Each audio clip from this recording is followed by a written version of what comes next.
A Coreia do Norte é frequentemente apresentada como sendo completamente isolada do resto do mundo, mas, na realidade, possui relações diplomáticas permanentes com quase 50 países.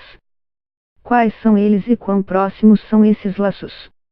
A tensão internacional com a Coreia do Norte, que recentemente testou mais um míssil nuclear, parece aumentar a cada dia. Mas o aparente isolamento do país comandado por Kim Jong-un disfarça uma surpreendente expansão de sua rede diplomática. Desde 1948, quando foi criada, a Coreia do Norte estabeleceu relações diplomáticas com mais de 160 países e mantém 55 embaixadas e consulados em 48 nações. Um número menor, porém significativo de países, 25 no total, tem missões diplomáticas na Coreia do Norte, incluindo o Brasil, e algumas nações europeias, como Reino Unido, Alemanha e Suécia, conforme mostra um mapeamento feito pelo Instituto Lovin.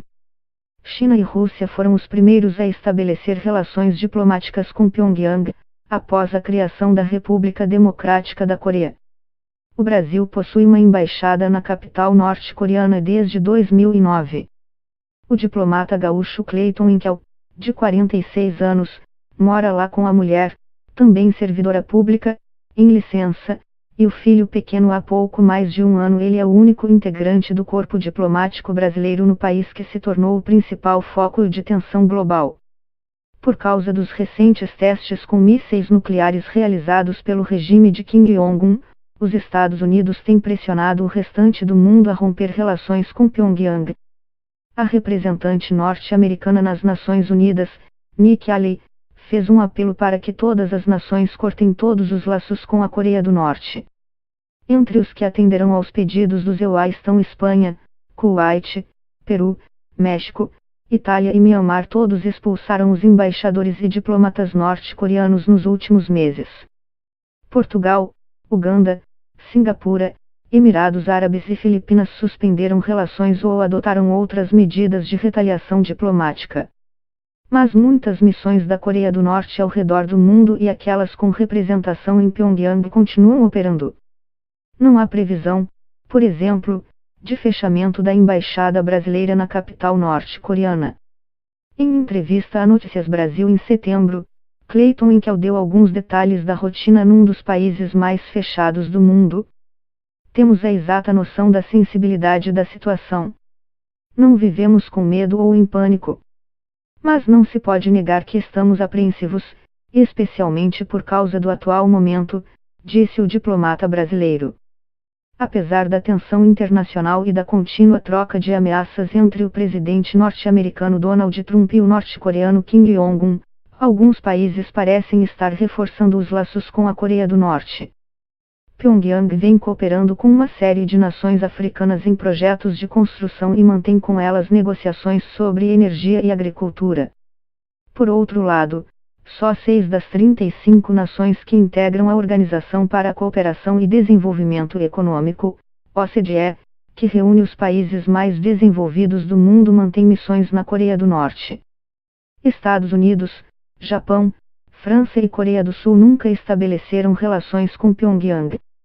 Isso significa que os EUA e alguns de seus aliados asiáticos mais importantes dependem das esparsas informações de outros países para saber o que ocorre dentro da Coreia do Norte. Essas informações vêm de nações como Alemanha, Reino Unido e Suécia, que, por pouco, não convocaram seus embaixadores e fecharam suas missões no país de Kim Jong-un.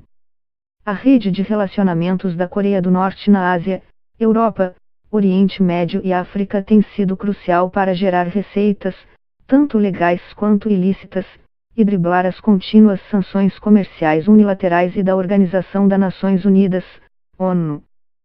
São muitas as alegações de que essas embaixadas operam como fachadas para atividades ilícitas. Países europeus que abrigam missões norte-coreanas reclamam que prédios de embaixadas têm sido ilegalmente sublocados para negócios locais. No Paquistão, país tradicionalmente simpático a Pyongyang, um roubo na residência de um diplomata norte-coreano levantou suspeitas de que ele tenha envolvimento num grande esquema de tráfico de bebidas alcoólicas. Tanto do lado que recebe diplomatas quanto do que os envia, a relação de suspeição.